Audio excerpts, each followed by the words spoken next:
The coffee shop door chimed softly as the evening crowd thinned, steam rising from forgotten mugs on wooden tables.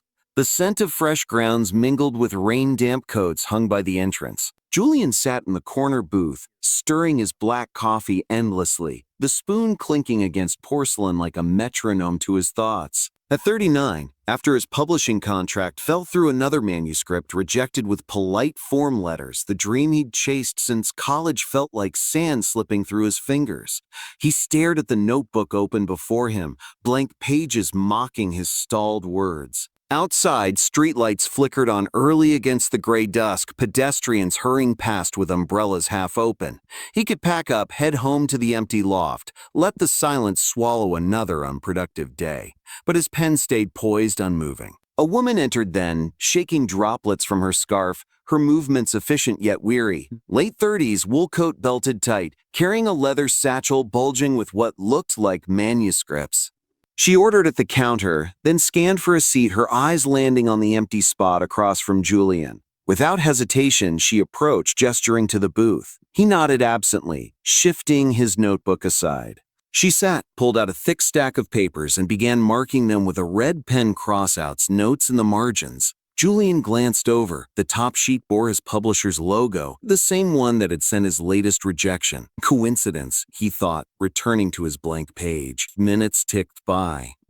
The rain picked up outside, tapping the windows in irregular rhythms. She sighed quietly, rubbing her temple. Julian noticed the exhaustion in her posture, the way her hand trembled slightly on the pen. Something shifted in him, a quiet pull to offer what little he had. He reached for the sugar packets scattered on the table, pushed a few toward her along with a fresh stir stick from his side. No words, just the small gesture. Looked up, surprise flickering, then accepted with a faint nod, sweetening her own untouched coffee. Through that action, she introduced herself without introduction. Lydia, as her name appeared on the top manuscript, an editor at the very house that had turned him down. Her marks were precise, thoughtful, not cruel. Julian's curiosity stirred despite himself. She caught him glancing again, this time at a familiar title on her stack, one of his earlier short stories, dog-eared and annotated. Doubt hit him hard. Should he say something? Reveal himself as the rejected author? Vulnerability twisted in his gut. He'd armored himself against more criticism.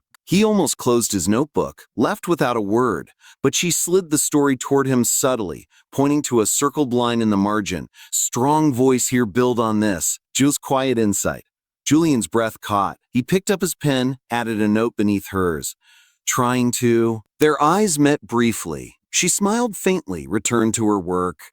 The rain softened to a drizzle outside. Conversation unfolded in fragments, shared glances at pages, past notes on character arcs and pacing. Julian hesitated each time he wrote, fear of sounding desperate creeping in, but her responses were encouraging, specific, without the clinical detachment of rejection letters. As the shop announced last call, Lydia gathered her things.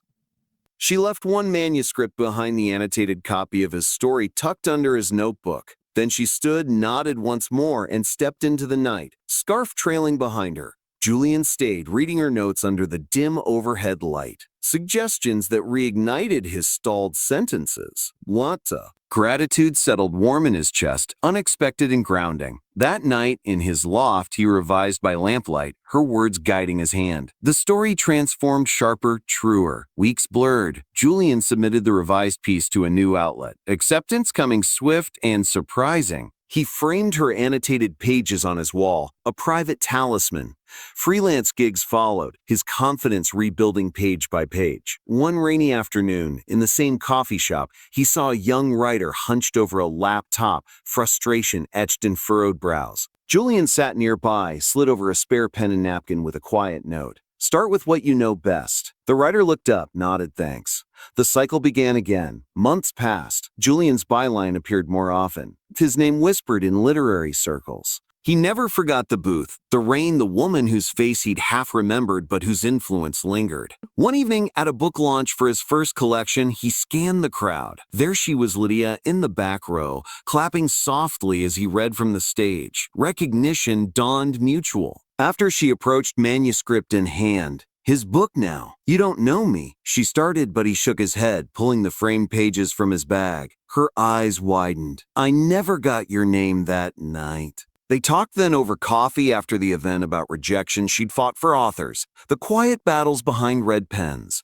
His story had been one she'd championed internally, even after the pass. Kindness, unnamed then, had named itself now. Years later, Julian mentored emerging writers, always starting with a simple gesture, a shared booth, a past note. Lydia became a colleague, their paths crossing at conferences, each success echoing that ordinary evening.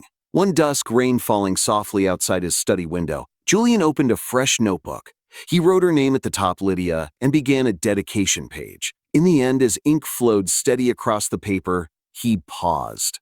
Kindness doesn't always need a name to change everything, but when it finds one, the story echoes forever.